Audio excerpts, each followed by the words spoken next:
৩৬ বছর পর একটা কাপ জিতে এখন আমরা আন্ডারগ্রাউন্ডের বাস পাখি। কথায় আছে, ফকের একটু টাকার মুখ দেখলে মাটিতে পা পড়ে না।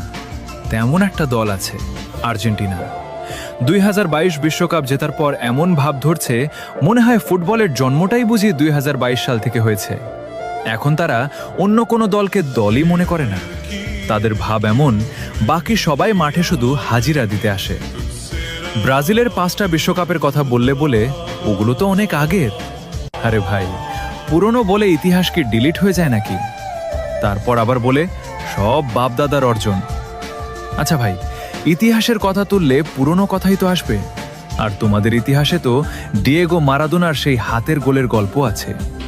তবুও এত ভাব। আর আমাদের বাপদাদাদের ছিল জমিদারি, 5টা কাপ রেখে গেছে উত্তরাধিকার হিসেবে। If you don't mind, Argentina সাপোর্টাররা কি আবার